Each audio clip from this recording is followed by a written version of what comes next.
Hello, everyone, and welcome to Brady Corporation's webinar about floor and area marking, a practical overview.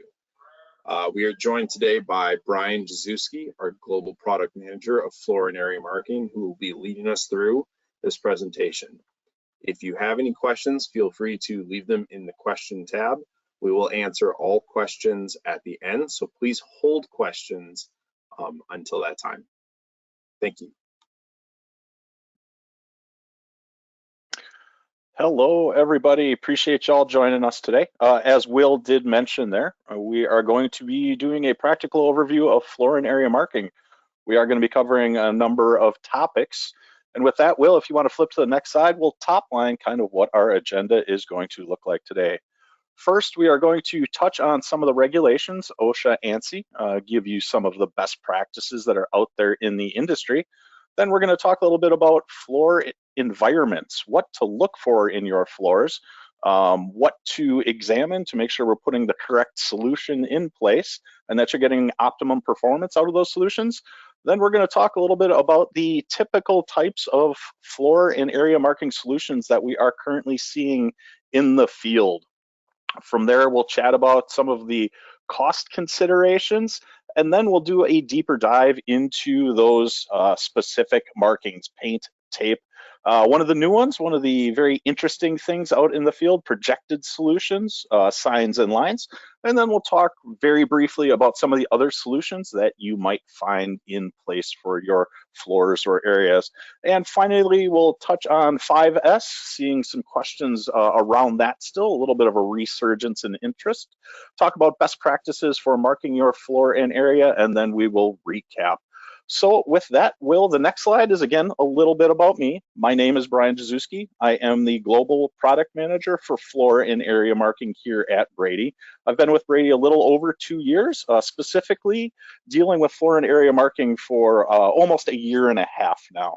Outside of that, I have over 20 years in product management and in operations. I've spent my entire career in CPG, consumer packaged goods, both from a human and pet food style environment. Also did a little bit of beverage in there as well. But beyond that, I also oversaw a plant. I was a plant manager for about 6 years, with a full team of maintenance and grounds folks reporting up to me. So there are chances that if you are out there, I've seen some of the things you've had. I've dealt with some of the concerns that we are trying to help customers alleviate and address. And very excited to be in this discussion with you, kind of leading you through what we are seeing in the industry and where things are going. So the next slide that I have is actually a facility that we are working with currently, and this is a really good picture of a number of different styles of floor and area marking. What we are calling a mixed media solution, and this kind of encapsulates everything that's going on to hit those regulations we're going to discuss.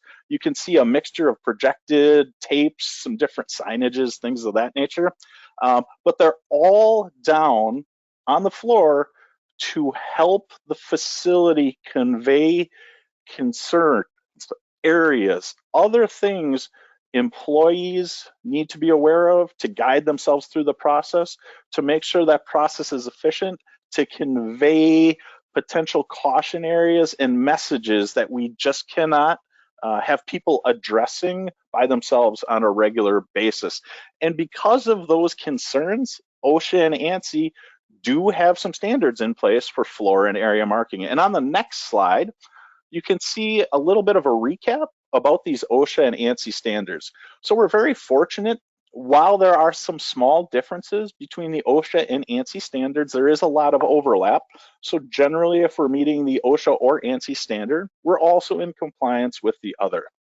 OSHA defines that aisles must be clearly marked with product between 2 and 6 inches wide. Aisles utilized by people should be at least 3 feet wider than the largest piece of equipment that travels that area. And then they really don't do much in terms of color definition. They really give some guidance. Red should be fire equipment or stop. Yellow should be caution, enter with care, and yellow and black is more of a cautionary. There could be a concern there, be aware. ANSI, on the other hand, does start to define those colors a little more. You can see on the right-hand side, we kind of have an industry best practice of what some of these colors are out in the industry doing. But ANSI really specifies more along the lines of define 2 inches wide with 3 to 4 inches more common. This is a very interesting, actually, stat that's out there. When we first started, so a couple of years ago, when we first started focusing in on floor and area marking, a lot of the customers were using 2-inch tape, and then it was a 4-inch tape was next most popular, followed by a 3. We've really seen that 3 and 4-inch kind of reverse over the last 12 or maybe 14 months. 3 inches becoming much more popular right now than 4 inches. These floor tapes, they should also be made of durable materials that can withstand the environment, the conditions, and kind of the transportation culture that's going on in your facilities. It should be placed in a way that communicates its purpose, should be placed in a way that's visible to your employees, and it should be used to mark those hazardous pathways, storageways, and workspaces. So again, on the right is a simple color guideline that is kind of industry best practice, but it is really up to the facility managers and the organizations to set those standards and train their employees to those standards at all points. And part of what is important about these particular guidelines and standards is the fact that the tape and markings need to last. And in order for us to find the appropriate marking, the appropriate solution to last in those environments, well, the next slide is going to show us what we need to look for to ensure we're getting the ultimate durability and performance out of those materials. We need to know, what is that floor material? What is that construction? Again, in my time in the pet food industry, I have seen concrete floors that actually have a cork underlayment to keep the floors warmer and provide some additional temperature control in the areas. That performs differently than just a straight concrete slab. We do need to know the temperatures that are out there that your areas are performing in.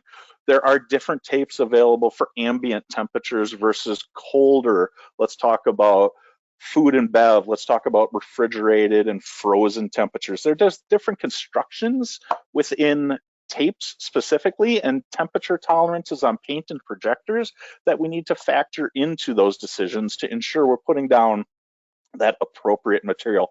Moisture is also a very large concern in these areas, on these floors. You can see in the lower right-hand corner, we do have a picture of a warehouse with some water bloom on it. If you do have water, if you do have standing liquids, if you have even oil from longer tenured processes in your particular area, we have to take that into consideration when putting these solutions in place. We have to be sure that whatever we're spending the time putting down is actually going to adhere and convey those messages that OSHA and ANSI expect us to be in compliance. Traffic. Do you have foot traffic going through? Do you have heavy powered industrial truck, PIT, traffic going through? Are those PITs twisting, turning? Is it only once a day? What is happening on those floors to ensure we're matching the correct materials, the correct solution to what is happening in those areas and on that floor? How frequently is that traffic, whatever it is, going through those areas? How do we need to convey the messaging appropriately to meet those OSHA and ANSI standards? The next piece is permanence. Are those markings going to be permanent? Do you have your processes so well defined that you know for the next 5-10 years they are not going to change? Can we look for a little more permanent solution, or are you just setting up that facility? Is this a solution while you determine where your work cells need to be, what your egress paths are, what is happening in that facility? A number of options there, but we can solve all those with the correct solution on the front side. And then finally, chemical exposure. I mentioned oil, I mentioned water. What type of cleaning agents are being used in the facility? Do you have process chemicals that we need to be aware of to make sure that we are putting a long-lasting solution into that spot before we go and make the final decision that could cost additional time and money if it's not made appropriately at the onset? So all of these factors go into the next slide, Will, which is the 4 major types of floor and area marking solutions that are out there in the field right now. We're going to touch on each one of these. So we have tried and true, we have paint. Can't tell you how many facilities I've been in that have paint on the floor. Paint will not go away. It is very permanent, and we'll touch on these pieces in the next few slides. But from paint, we move to tape. Tape has been engineered very well. There are industrial styles of tape that are out there now, can get you all the way to what paint is doing and more. And as I mentioned earlier, one of the newest technologies in floor and area marking is actually projected signs and lines. A couple caveats, a couple things we need to understand there to see if this is the correct solution, but this is gaining acceptance very rapidly across the industry for a number of reasons that we'll show when we get to those slides.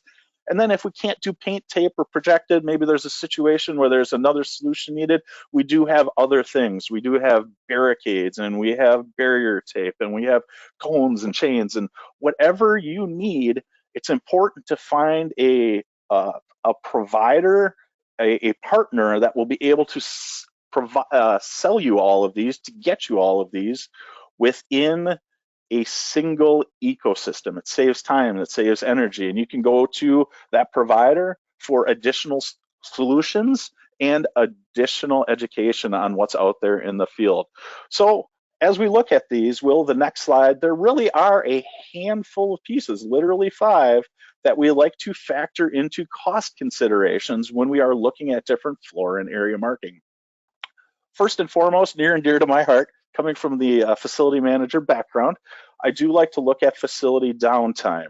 How much time is not only going to be taken by the prep and installation of a particular solution, but how is that solution going to play over time? And then if I do need to change my process flow, if I do need to modify something within my facility, how much time is that going to take? Obviously, we have the labor that's associated with prep, installation, potentially removal of any of those solutions, but then above and beyond that, material costs, right? That's the easy one.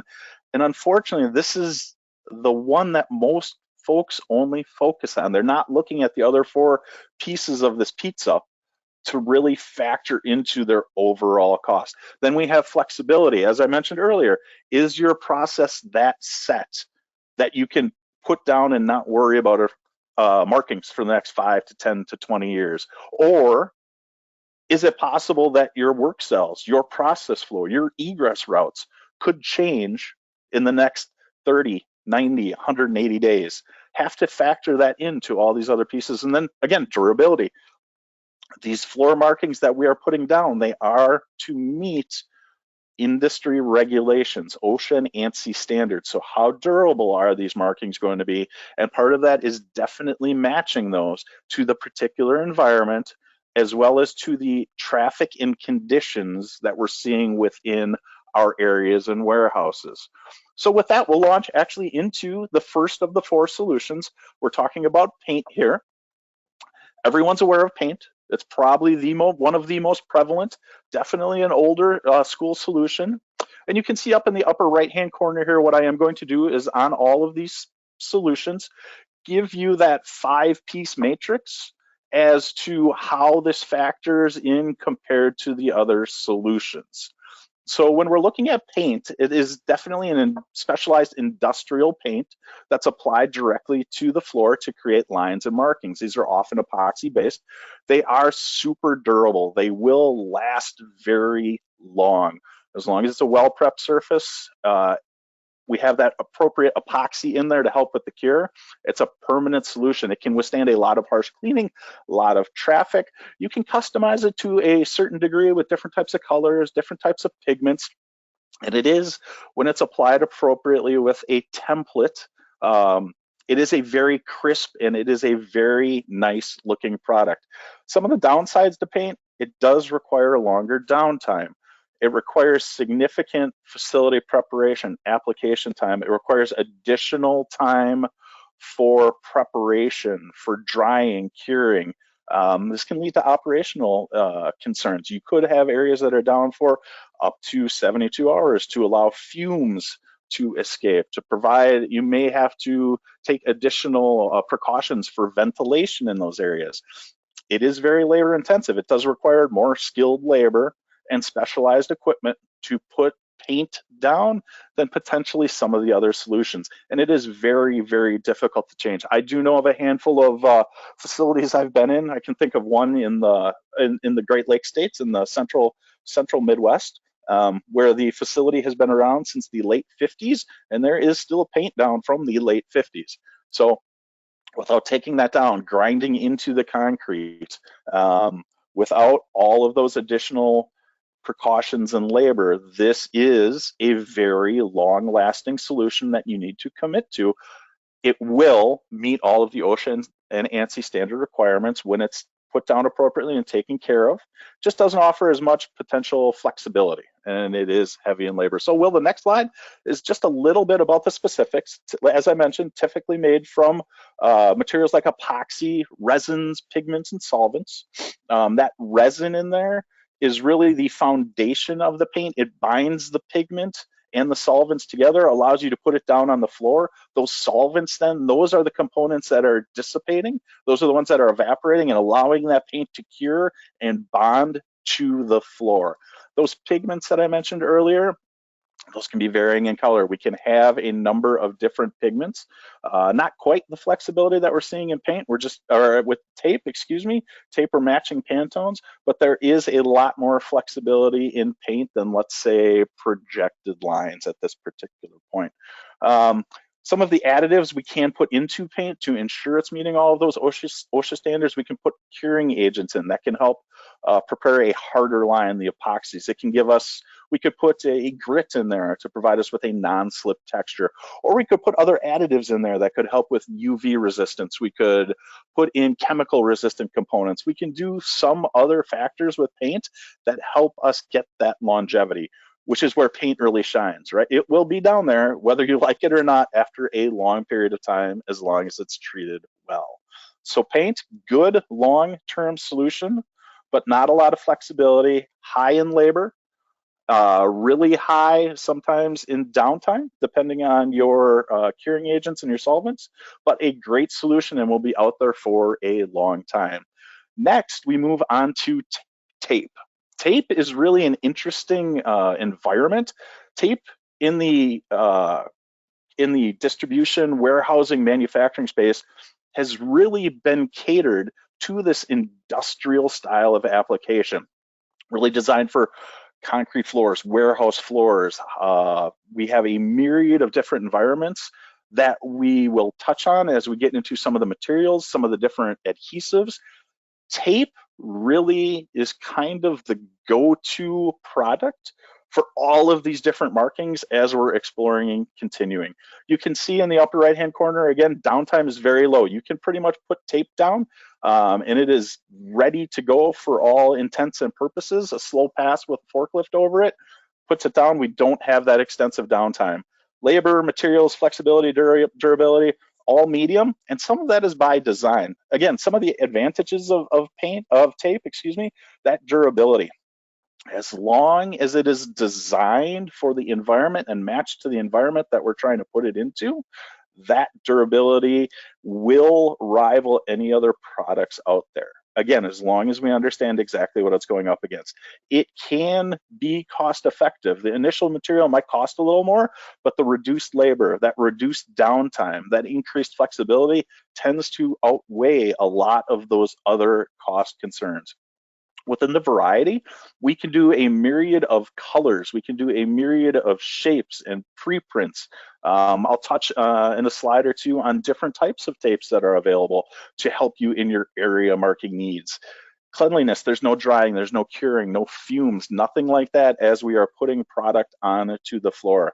Again, I mentioned super easy removal. There are tapes out there that are specially constructed to remove the adhesive with the tape when you pull that tape up, so there's no residual on the floor. And I mentioned very quick application. Now, some of the disadvantages to tape, if the surface is not prepared appropriately, we'll cover application of tapes in just a handful of slides. If it is not prepped and ready, the tape can peel or lift. The look, it doesn't quite have the same appearance as painted solutions. It just doesn't have that aesthetic of an epoxy, but it is clean, it is crisp, it is cut to size, and that does help with the communication piece. And then one of the things most people are concerned about is durability. Well, yes, with a lower cost tape, with some of these ultra cheap vinyls that we do see in the field, I will absolutely agree that the durability is just not there. Those vinyls, as we'll cover in the next slide, just don't have the technology and construction to dissipate impacts and allow for long-term use. So tape across all of the different metrics is probably the most flexible at the best price point. And with that tape on the next slide, we'll start to cover some of the materials and constructions that are out there in the industry currently for these industrial tapes. On the left side, we have vinyl. Most everyone that's doing any type of floor marking, any manufacturing, is aware of vinyl tape. It is truly the lowest cost method of tape marking. Can be very low cost. It is very flexible. It will go over cracks. It'll go over topography unevenness. We do have pigmented material, meaning that it is the same color all the way through that material. Some of the disadvantages, again, from the previous slide, low cost can equal low durability if it is not matched to the appropriate environment. It can be difficult to remove when it's damaged. It generally fractures and pulls, leaves adhesive on the floor. So if you're looking at all of the different components from that 5-slice pie, this can dramatically increase your labor cost.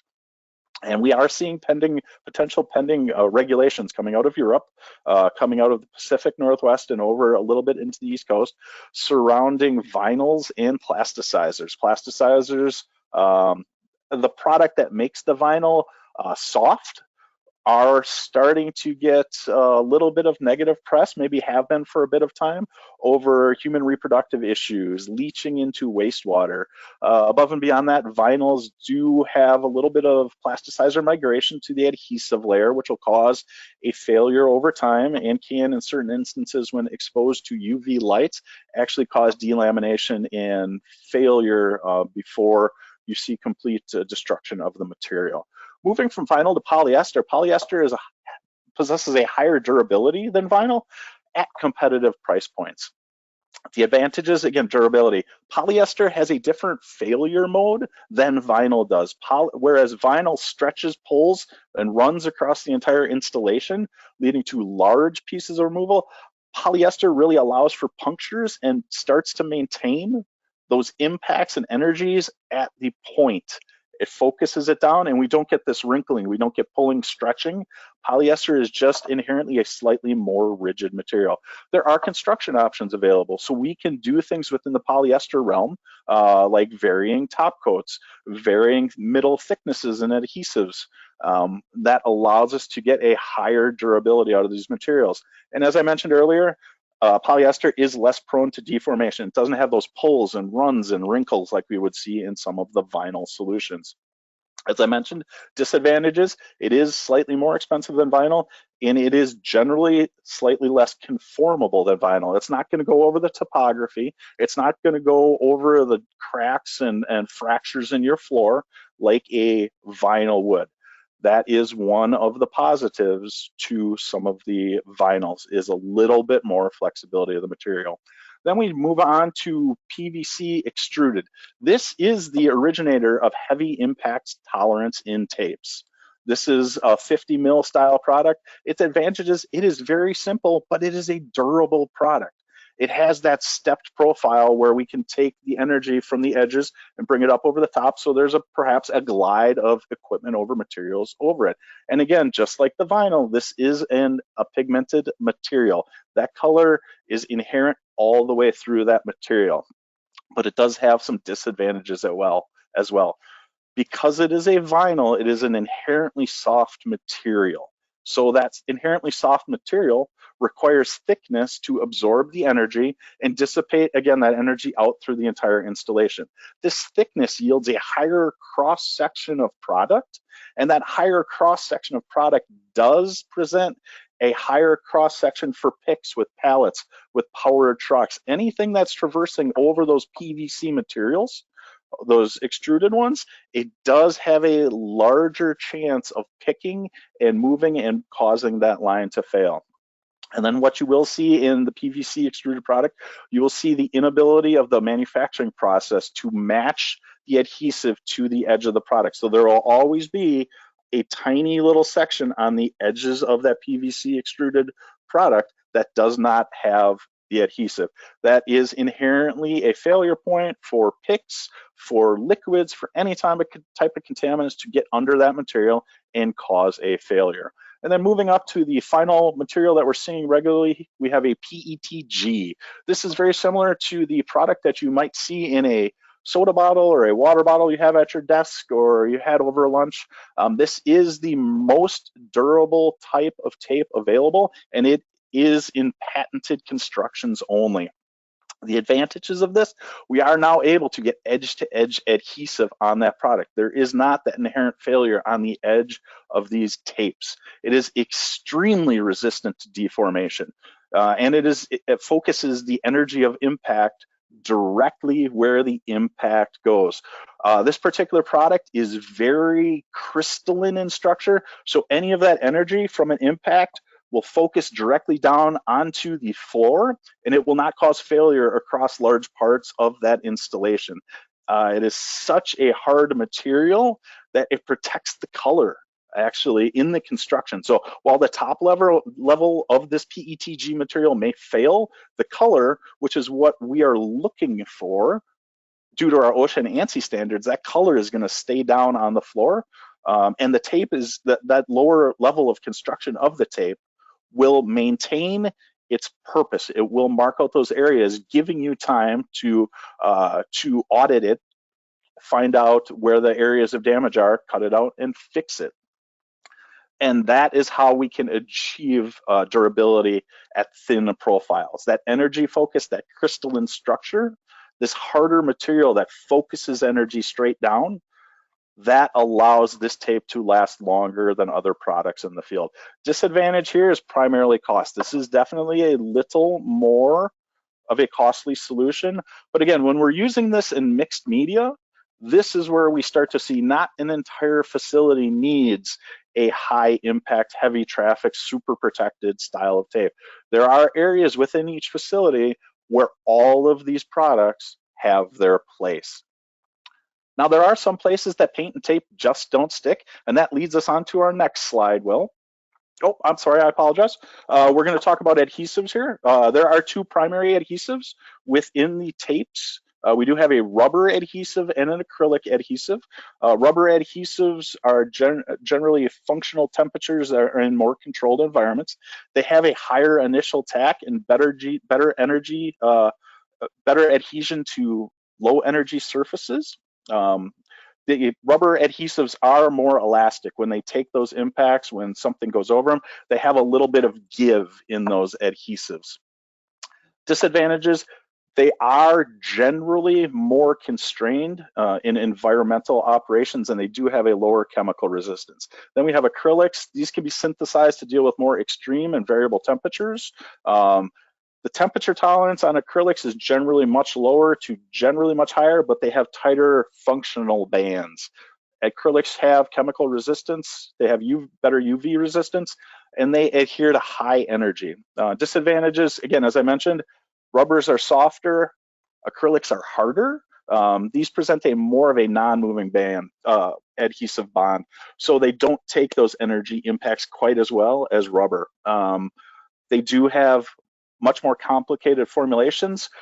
If we're looking at concretes, if we're looking at things that are generally on a floor, these are generally skewing towards the lower end of middle of surface energy. So that is why primarily rubber adhesives will be used on most tapes. Acrylic adhesives will be used in colder environments, in much more focused environments. Think high temp as well. We're able to formulate acrylics to a little different degree than rubber, but rubber is a great general adhesive for the vast majority of temperature functions.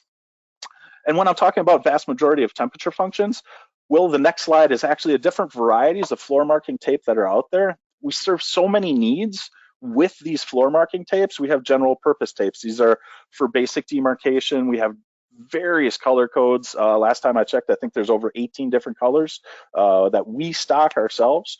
We do have hazard tapes. These are stripe tapes, these are dash tapes, these are other different types that call attention to specific hazards that might be out there for an employee. We also have anti-slip tapes. These tapes have textured surfaces with grits to prevent slips, trips, and falls. We have reflective tapes that are out there in low light conditions. If you've seen a semi on the road, they generally have conspicuity tape. I've seen some warehouse rackings that also have reflectors on them, reflective tape attributes to help with forklift lights. We do have photoluminescent or glow-in-the-dark tapes. These help significantly with emergency egress. Can't tell you how many facilities I've been in, warehouses and manufacturing facilities that don't have sufficient markings around their emergency egress. Great opportunity there for most folks. Then we also have 5S and shape tapes, L's, T's, footprints. Not only do they help with organization, they also help with wayfinding. And then there is a specific subcategory of tape, freezer tapes, as I mentioned earlier, that are formulated, construction and adhesive based to meet the demands of low temperature cold storage and food and bev areas. So these are just some of the types of tapes that are out there. You can see there's just a lot of flexibility within the tape realm. But in order to get tape to stick well, we do have to work on the preparation. So the next slide is a real quick snapshot on floor surface preparation. There's a couple steps, just like everything, to ensuring a good floor prep that'll get you the optimal performance out of your tape. So I like to think of tape, when you take the liner off, when you put that initial tape tack down, it is going to stick to whatever it contacts first. So if you have a dirty floor, it's not going to get to that floor to begin with. It's going to just ride right on the dirt, and you're going to get a really clean floor right under where you just put that tape. But you're not going to have the tape sticking to the floor. So what we like to talk about is preparing the surface, plan it out, clean it. If it's still dirty after a sweep, after a mop, you can use a degreaser. Just make sure after you use that degreaser or cleaning agent, you also do another wet mop, because all that degreaser or floor prep solution has done, it has just raised the contaminants to the surface. That is going to be the first thing that that adhesive binds to. So we got to get rid of that again. After you have taken that step, after you have removed the degreaser, the final contaminants, then we want to lay out the tape and smooth it out. You want to confirm that your area is ready, everything's looking good, and you can actually cut it and put it down. Now, we don't recommend overlapping tape. You don't want it to bind to the tape. You want it to bind to the floor as much as possible. Put it down, press it down, take the liner off, smooth it out. Put as much pressure, as much lamination pressure on those tapes as you can possibly do to get a good adhesion to the surface. And if your needs change, you can pull it up. We recommend pulling it up, start the corner with a scraper. I've seen people use credit cards or bank cards in a pinch, and then pull it up at a 90-degree angle. Again, many tapes are constructed so that the adhesive will bind to the construction and pull up cleanly and clearly once you start that process. Clean up the area again, and you can reconfigure your needs as you see them fit. Now, when tapes and paints don't work, we move on to projected solutions. The next slide. Projected solutions, brand new kind of technology that's out there in the field. You can see up in the upper right-hand corner. The downtime is medium here because sometimes there needs to be electrical run. These are just standard 110 plugs like you'd have in your house, plugging in a lamp or a clock or even a charging cord. That's really where the downtime up comes from. But in terms of labor flexibility and durability, these are very good solutions for those particular metrics. These are purpose-built industrial projectors that offer a flexible approach to displaying images in heavy traffic, wet, dusty, or otherwise inhospitable areas. I can think of concrete plants where there's dust falling even when there's no production. It's tough to get paint or tape to adhere to a floor there. I was actually in another facility not even that long ago where they didn't know what their final work cell was going to be. So they purchased projected lines because they can take those projectors and move them as their needs change. And we're actually seeing written into lease terms coming out of the Pacific Northwest, lease terms on warehouses, customers are not being allowed to make any changes to the floor of their facility. So not only does that include paint, but adhesives to tape are also grouped in there. Projected solutions are an excellent option in those situations. Again, the durability and longevity of these projected lines and signs, fantastic, because they're not actually on the floor. Projected signs and lines, projected solutions, we are seeing between 30 and 50,000 hours. That's almost 4 years, all the way up to almost 6 years of solution projection for those facilities. We've seen some that are out there over 70,000 hours. That's over 8 years from one unit. Flexibility and adaptability. Again, you can take these signs and lines, these solutions, and move them within your facility to whatever you need to accomplish. These are eye-catching signs and lines. These are bright colors. These are very large signs that just cannot be achieved currently with tapes or with paint. The biggest disadvantage right now, outside of initial cost, these are more costly solutions because we are providing that longevity, but these are power source dependent. They do need power. It doesn't mean you couldn't plug them into an emergency backup system, but you would need to calibrate and calculate the draw on that system if you were deciding to incorporate those in. And on the next slide, real quick introduction to kind of some of the pieces and prospective opportunities for projected signs. Again, it works on a variety of surface. It could be a dirt floor and we can still project on it because we are not putting any paint or tape down. There's no floor preparation needed. As long as you can plug these in, you can get the projection down on the floor and they can be moved as the facility needs change. I talked about the lifespan. The important part here, as we're going through projectors, is to ensure units match your environment. Look for industrial construction of projectors. Make sure your projectors can tolerate those dusty, wet, and washed down environments. Some of the options out there are not industrial specific. They are repurposed for entertainment. They are something else that's out there that might have moving parts or fans or other things that can fail and are not designed for quick SOP dust offs. Make sure with this spend, we are looking at the right solution. And then optimize your power for your electrical draw and make sure the lens is appropriate for the situation you're putting it in. So on the next slide, we actually have some of the scoping questions that we need to assure an excellent fit of a projected solution. We need to know what height are we going to project from? How big do we want the image, the sign or line to be? What is the ambient light? And then what is the floor color? Projecting red on blue is going to lead to some off colors. So just some very quick items to ensure we're getting a good match. And then please remember, these are like flashlights in a sense. They're not good for direct sunlight applications. Sunlight could lead to a washed out images. They can't be put in closed environments. We need to dissipate that heat. And they are best projected straight down for the optimal image. So that's a quick recap of the first three: paint, tape, and projectors. And then on the next slide, we do have additional options. There are times where we might need barricade tapes or cones or chains. It is important to have those in your repertoire. It is important to be able to mark off areas in an emergency needed basis. These are some of the options that you can look at to really continue that marking journey and ensure your employees are safe and returning home to their families at the end of every night. But with that, we're going to talk really quickly about 5S. 5S is a continuing topic. While OSHA does require clear markings for aisles and walkways, a truly effective marking system not only keeps your employees safe, but also helps your workplace principles and guides your employees and products and materials through the entire process effectively and efficiently.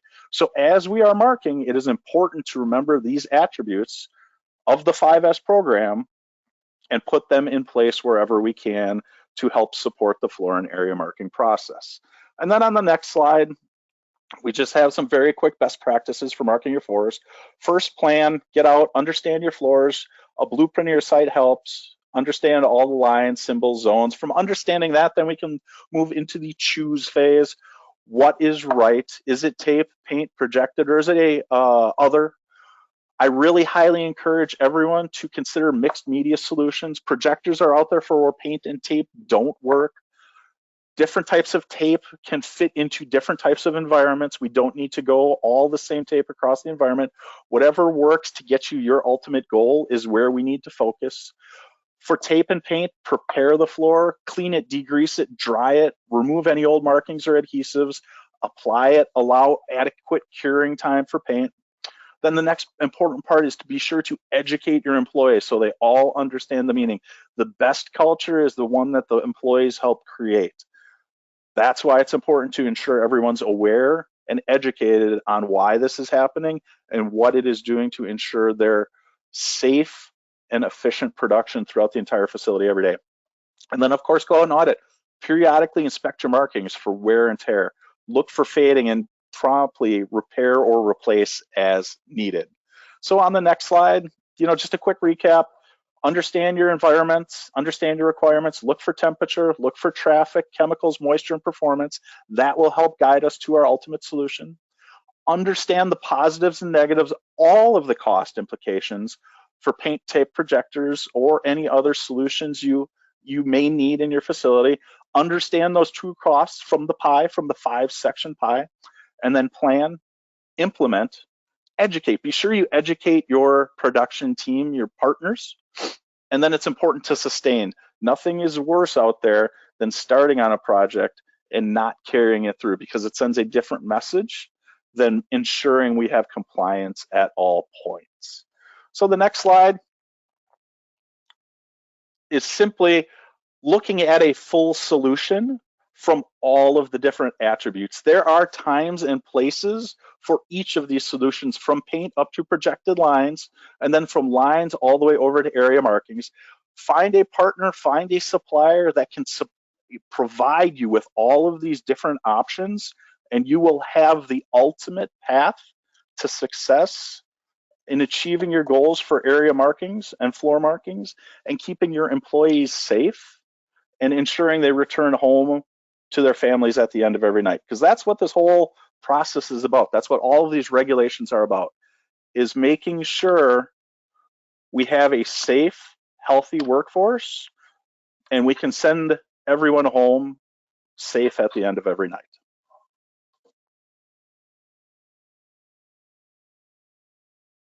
Thank you very much for your time. Appreciate it. Will, did we have any questions? We do have a couple questions that came through. If you do have any questions, feel free to drop them in the question bar. We can see them, and we will try to get to all of them in an orderly manner.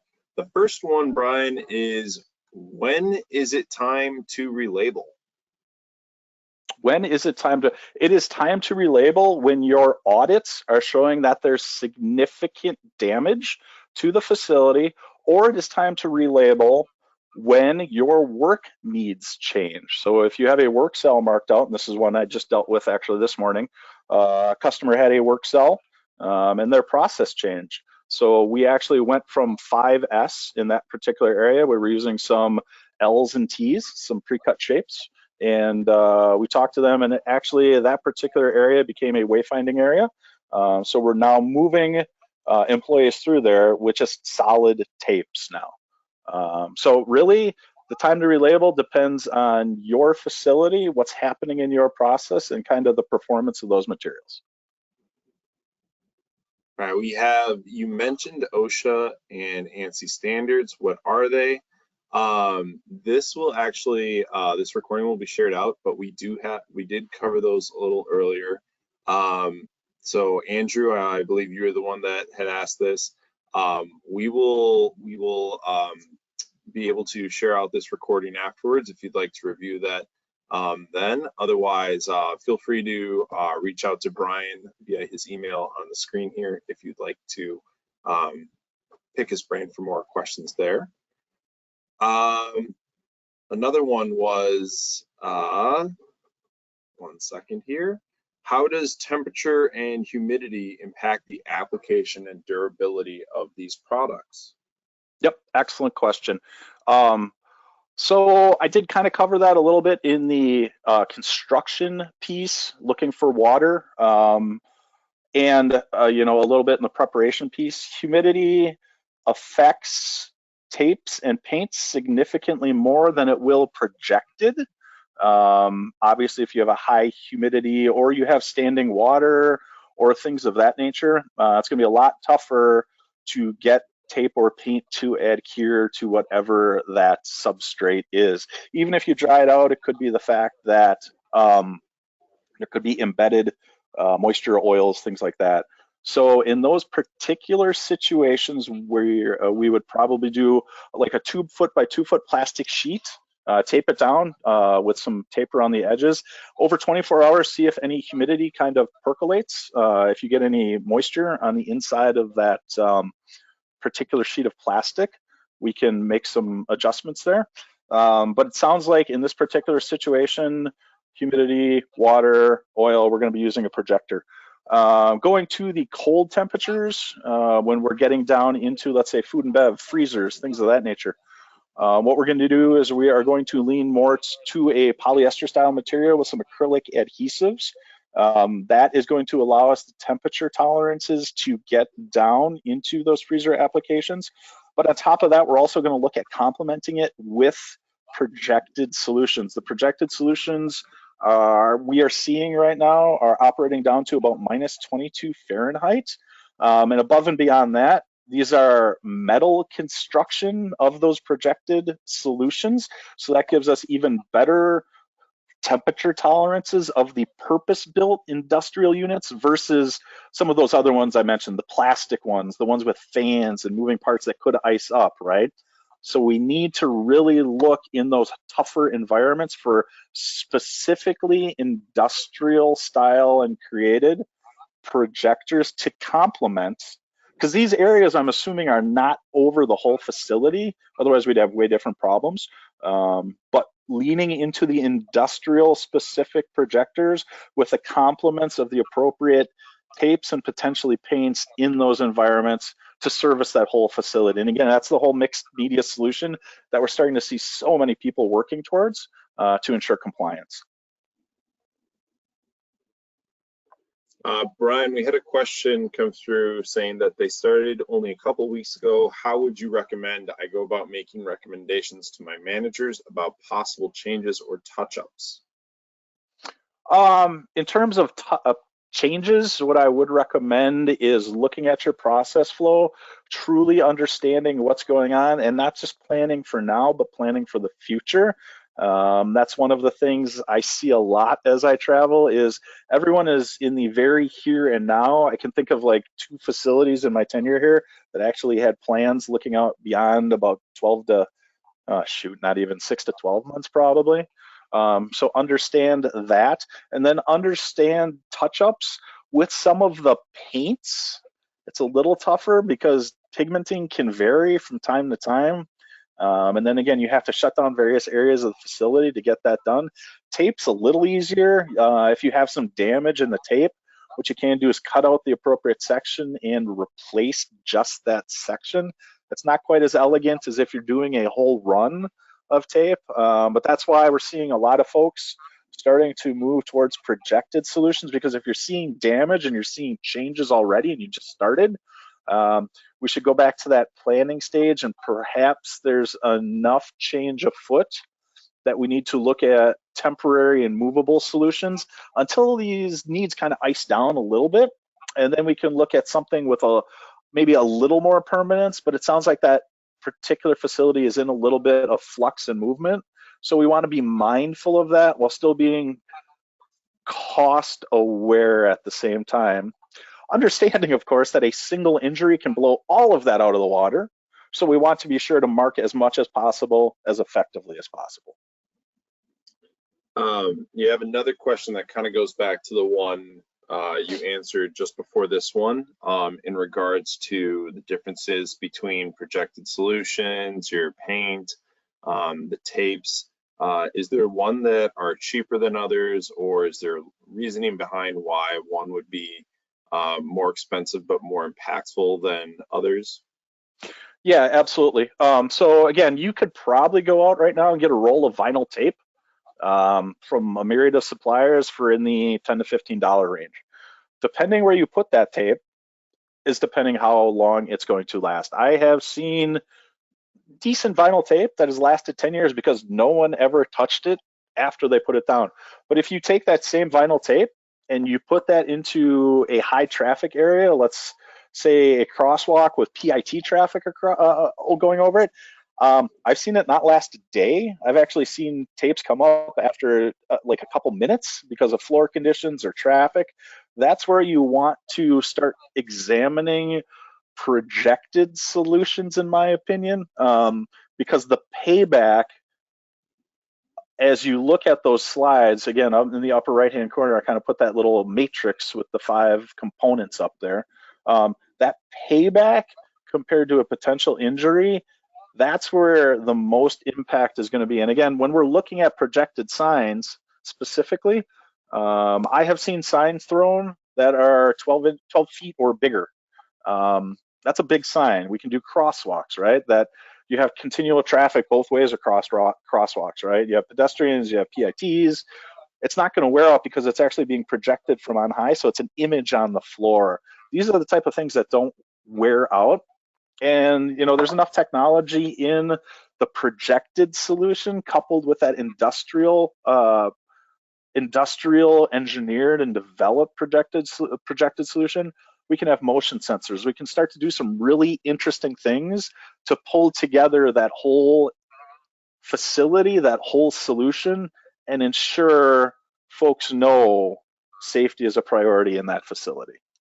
I hope that answered it. It was kind of long-winded. No, I think it did. Okay. You have someone asking here. You mentioned the Pacific Northwest driving clauses in leases. Fair to say that's Amazon. Will that likely influence others in the space?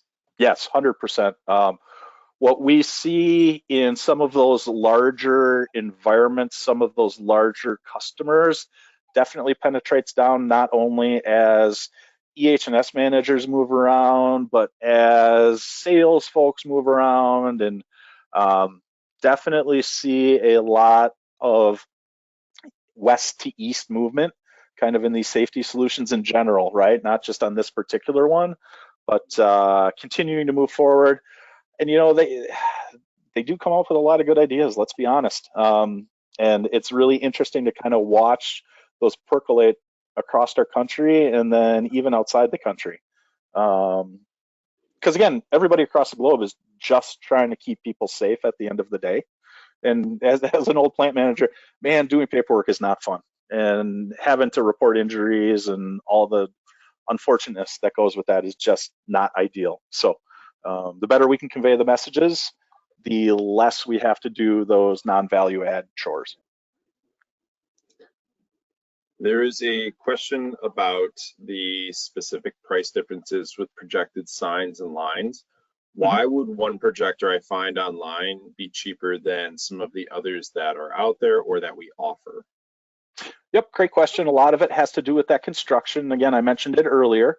Some of these projectors are very specifically engineered for industrial environments. Some of them are very robust. And because of that, like for instance, I talked about no moving parts. You have to build a larger heat sink. You have to build that heat sink out of metal. You can't have plastic in those particular units because it doesn't dissipate heat. These larger units also have replaceable parts in them. An LED burns out in an industrial design unit, you can replace that LED.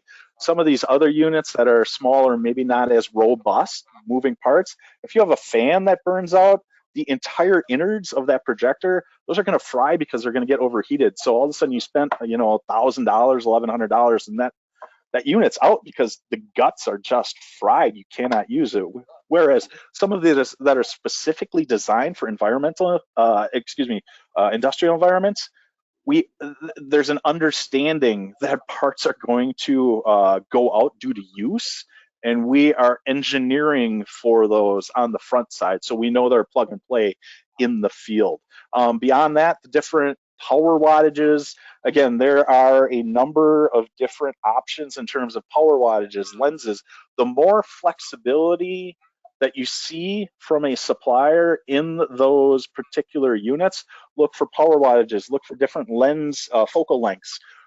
Then we can optimize for the environment to be sure we're delivering the customer's needs rather than an off-the-shelf solution. Projectors in particular are a technical solution to get them to incorporate well into the customer's environment. This is absolutely not a just pick off the website without further research style of sale. And those projectors really do need to be part of that mixed media solution, because as much as someone would want a projector in every single area of every single facility, it's just probably not financially feasible for any of these customers. And that's where we get into mixed media, where we can do projectors and tapes and different things to really ensure that we're mindful of a customer's overall cost to implement.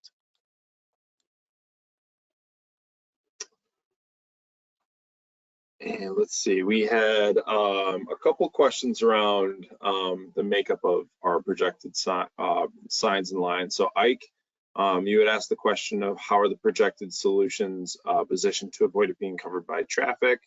Your assumption would be correct in that the projectors themselves are mounted overhead, maybe onto an aisle, but they will be projecting down onto the floor, so not in the way of traffic. Correct. Yep, and that's where we want to go up in the ceiling, and we have some flexibility with how we mount, from drop rods to spanners, but it is up above and it needs a clear path of projection as close to 90 degrees vertical as possible to get optimum image clarity and resolution. Mm-hmm. And Richard, I'm sorry, I won't say your last name. I would like to not butcher it. Brady does support both paint and projected solutions. You can find them both on our website. And then to answer your question and Brian's as well, we do offer a full solution within our floor and area marking brochure, which we will be sending out with the recording to everyone that has attended or was unable to attend, so you can see the full solutions that way. Brian, you had one more question that came through here. Okay. How can floor markings best be used to improve pedestrian safety in shared vehicle and pedestrian zones? Great question. So back in the old days, it really was paint, and we still see a lot of paint on crosswalks and things of that nature. It's really denote where those customer or where the employee vehicle interactions occur. And one of the number one questions I like to ask when visiting a facility is, and this is a great takeaway point, who has right of way in your facility? Is it pedestrians or is it powered industrial trucks, lift trucks, things of that nature? Because that tells you who has the stop and who has the go. That's how we're putting crosswalks. That's how we're putting areas of interaction and how we're prioritizing. Tapes we can do with some of these high impact tapes and some of these more protected tapes, again, making sure the energy focuses down within that crosswalk. Any failure, this is really important in this particular situation. We want to focus the energy down so we're not removing large pieces of the floor tape install. But this is where the industry also has come to see projected solutions as probably the number one winner in a particular instance and environment like this. With the projected solutions, we're not getting wear and tear on the floor because we are projecting straight down, but the industry is also incorporating motion and proximity sensors into these projected solutions with daisy chaining of these projectors. So for instance, if a powered industrial truck does not have priority in your facility, there can be stop signs in front for the powered industrial trucks in front of the walkway that are on until a pedestrian comes by. And when that pedestrian comes by, we can flash a crosswalk. We can take away stimulus, we can add stimulus and signs with these new styles of projected solutions. And that's, again, how we can really deliver all of these complementary full-scale solutions, complete solutions within one facility, is to take all of these different technologies, put them together to ensure we are conveying the appropriate message to the right parties at the right times and instances, ensuring both parties go home safe at the end of the night.